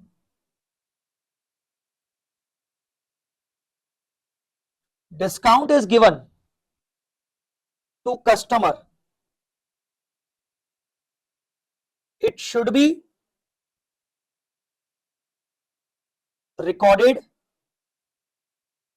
separately in P&L as expense, no need to adjust sale। Question number 218, पर इसमें एक और पॉइंट है। Toy limited entered into the sale deed of its land 15 March but registration was done on the to the registrar on 20 April। Before registration, is it possible to recognize the sale and the gain on balance sheet? Yes, it is possible। अगर आपने सारे risk and reward transfer कर दिए हैं तो बोलो हो सकता है कि नहीं? मैंने ये डिस्कस किया था बेटा, अगर आपने सारे रिस्क एंड रिवॉर्ड ट्रांसफर कर दिए, मैं इसको नोट नहीं करवाऊंगा, ये तो सिंपल है। आगे, whether the fraud related to 11-12 discovered after the end of the reporting period but before the financial statement approval is an adjusting, the answer is yes।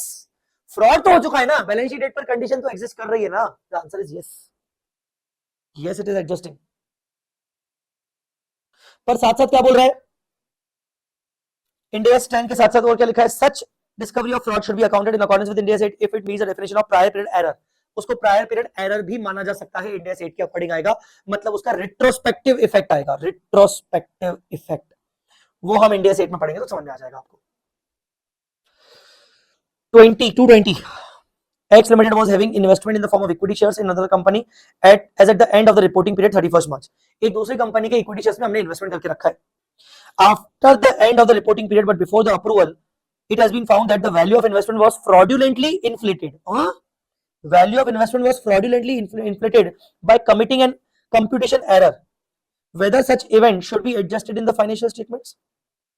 Fraudulently inflated मतलब हमने अपनी इन्वेस्टमेंट की वैल्यू ज्यादा दिखाई हुई है, फ्रॉडुलेंटली इन्फ्लेटेड। अरे भाई फ्रॉड हुआ है, ये भी फ्रॉड है, ये भी फ्रॉड हुआ है, तो फ्रॉड आपने बैलेंस शीट डेट पर फ्रॉड कर चुके हो, आपने इन्वेस्टमेंट की वैल्यू ऑलरेडी बढ़ा के रखी है, तो yes it is also an adjusting event because fraud already occur हो चुका है, फ्रॉड ऑलरेडी अकर हो चुका है। आई मेरी बात समझ में कि नहीं?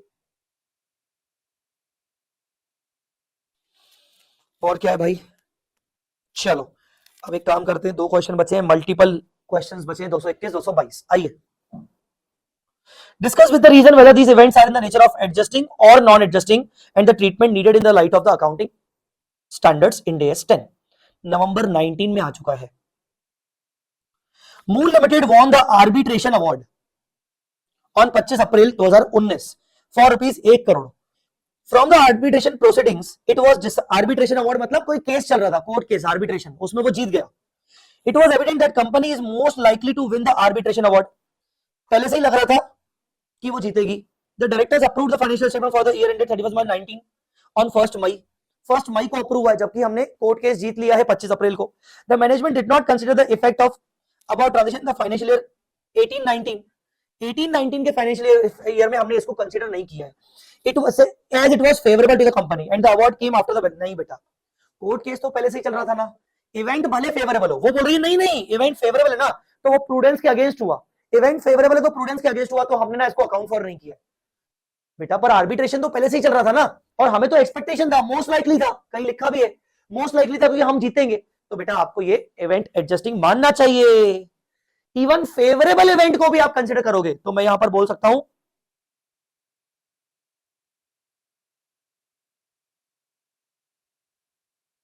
even favorable events are also considered as adjusting events। Question number 221 का 1।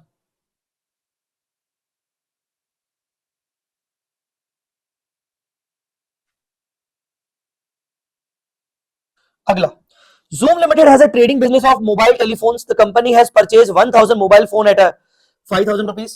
Zoom का ट्रेडिंग का मोबाइल ट्रेडिंग का काम है, दुकान है भाई उसकी, उसने 1000 मोबाइल फोन खरीदे हैं 5000 के हिसाब से। Manufacturer of the phone has announced that the release of the new version on 1 मार्च। 1 मार्च को नया वर्जन रिलीज हो गया, वाह भाई वाह। But had not announced the price. Zoom Limited has valued the inventory at a cost of 5000 each at the year ending 31st March 19।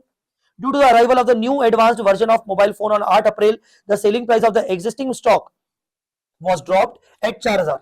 Financial statement of the company valued mobile phones 5000 and not at the value of 4000, less expense of the sale, as the price reduction in selling price was affected after 31 March। नहीं बेटा, हम ऐसा question कर चुके हैं। NRV क्या मानेंगे? Adjusting मानेंगे ना, एडजस्टिंग मानेंगे। हम ऐसा केस एनआरवी का कर चुके हैं बेटा, बाद में गिर गई क्योंकि नया प्राइस आ गया, नया प्रोडक्ट आ गया, तो एडजस्टिंग मानेंगे इवेंट। ठीक है, नेक्स्ट।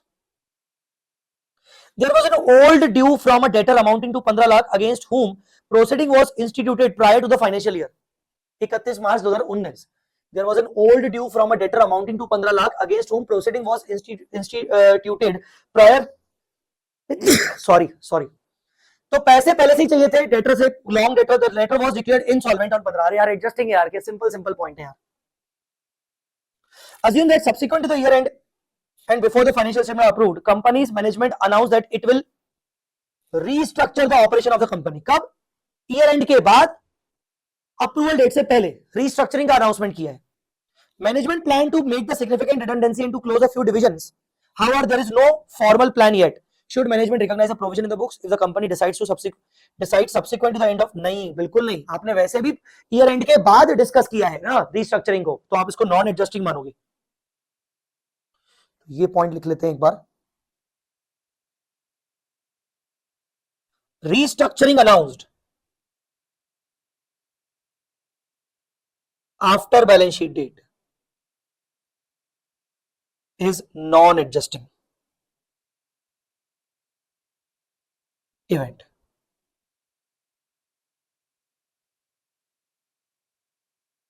ठीक है, नहीं 2 नहीं, 2 थोड़ी था, 4 था। हाँ चलिए भाई, आइए एग्जाम मई 23 में भी पूछा गया था एक क्वेश्चन,